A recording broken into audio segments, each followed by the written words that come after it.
हरे कृष्णा। गणपति बप्पा की जय।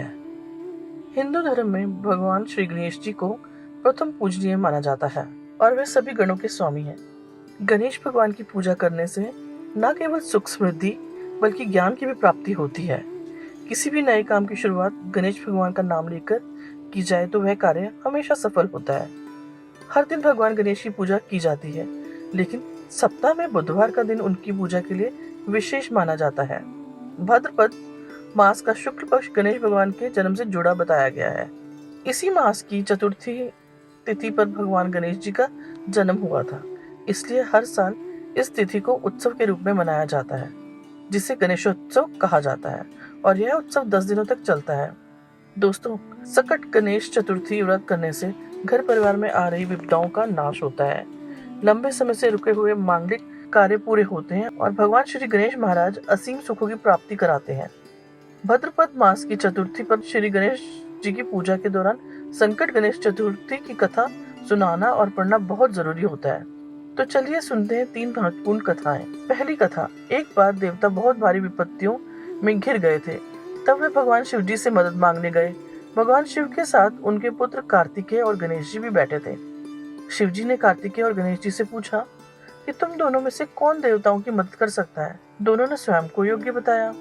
तब भगवान शिव ने परीक्षा लेने के लिए कहा कि जो सबसे पहले पृथ्वी की परिक्रमा करके लौटेगा वही देवताओं की मदद करेगा। यह सुनते ही कार्तिकेय अपने वाहन मोर पर बैठकर परिक्रमा करने निकल पड़े, लेकिन गणेश जी सोचने लगे कि चूहे पर बैठकर पृथ्वी की परिक्रमा करना कठिन होगा। तब उन्होंने उपाय निकाला और अपने माता पिता के 7 बार परिक्रमा की। जब कार्तिकेय लौटकर स्वयं को विजेता बताने लगे, तब गणेश जी ने कहा, माता पिता के चरणों में समस्त लोक हैं। यह सुनकर भगवान शिव ने गणेश जी को देवताओं की मदद करने की आज्ञा दी और उन्हें आशीर्वाद दिया कि जो चतुर्थी के दिन तुम्हारी पूजा करेगा और रात में चंद्रमा को अर्घ देगा, उसके सभी दुख और कष्ट दूर हो जाएंगे। दूसरी कथा। राजा हरिश्चंद्र के राज्य में एक कुम्हार मिट्टी के बर्तन बनाता था, लेकिन वे बर्तन पकते नहीं थे। एक पुजारी ने उसे संकटी चतुर्थी व्रत करने की सलाह दी। संकटी चतुर्थी के दिन उसने एक छोटे बालक को बर्तनों के साथ भट्टी में डाल दिया। बालक की मां ने भगवान गणेश से अपने बेटे की रक्षा के लिए प्रार्थना की। अगले दिन कुम्हार ने देखा कि बर्तन पक गए थे और बालक सुरक्षित था, पर चमत्कार देखकर कुम्हार डर गया और राजा के दरबार में जाकर सब कुछ बताया। इसके बाद से महिलाएं संतान की रक्षा और परिवार की सुख समृद्धि के लिए सकट चतुर्थी का व्रत करने लगी। तीसरी कथा। एक समय भगवान विष्णु का विवाह माता लक्ष्मी के साथ तय हुआ। विवाह के लिए सभी देवताओं को निमंत्रण भेजा गया, लेकिन गणेश जी को नहीं बुलाया गया। बारात निकलने से पहले देवताओं ने आपस में चर्चा की और गणेश जी को द्वारपाल बना दिया गया। जब नारद मुनि ने यह देखा तो उन्होंने गणेश जी से कहा कि अपनी मूषक सेना को रास्ते में भेज दें। मूषक सेना ने रास्ता खोद दिया, जिससे सभी रथों के पहिए धरती में धंस गए और निकल नहीं सके। देवताओं ने सारी कोशिशें की, लेकिन रथ नहीं निकल सके। नारद मुनि ने तब सुझाव दिया कि गणेश जी को मनाकर लाया जाए। जब गणेश जी का आदर सम्मान के साथ पूजन किया गया तो रथ के पहिए बाहर निकल आए और बारात आगे बढ़ सकी। गणेश जी की पूजा से ही विवाह संपन्न हुआ और सभी सुरक्षित अपने घर लौटे। इस प्रकार सकट चतुर्थी व्रत करने से जीवन में आ रही सभी बाधाएं दूर हो जाती हैं और सुख समृद्धि की प्राप्ति होती है। इस वर्ष गणेश चतुर्थी का पावन उत्सव 7 सितंबर से शुरू होगा और गणेश विसर्जन या अनंत चतुर्दशी 17 सितंबर को होगी।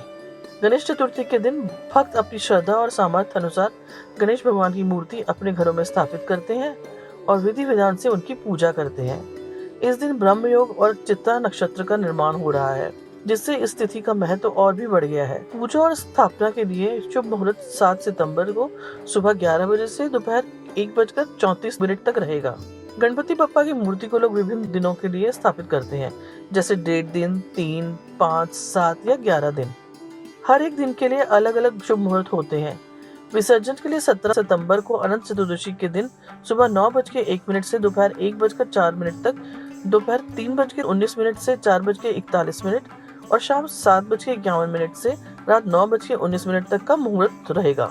गणेश चतुर्थी के दिन एक बात का ध्यान रखना चाहिए कि रात में चंद्रमा के दर्शन नहीं करने चाहिए, क्योंकि ऐसा करने से झूठा कलंक लग सकता है। गणेश भगवान की मूर्ति का चुनाव करते समय ध्यान रखें कि वह प्रतिमा जिसमें भगवान गणेश का दायां हाथ ऊपर उठा हो, उनके हाथ में लड्डू या मोदक हो और मूषक उनके साथ बैठा हो विशेष शुभ मानी जाती है।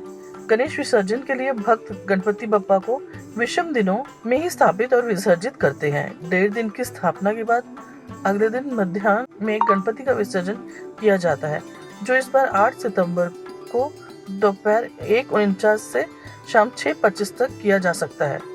3 दिनों के विसर्जन के लिए 9 सितंबर और 5 दिनों के विसर्जन के लिए 11 सितंबर शुभ माने गए हैं। यह जानकारी आपको उपयोगी लगे तो वीडियो को लाइक और शेयर करना ना भूलें। गणपति बप्पा मोरया।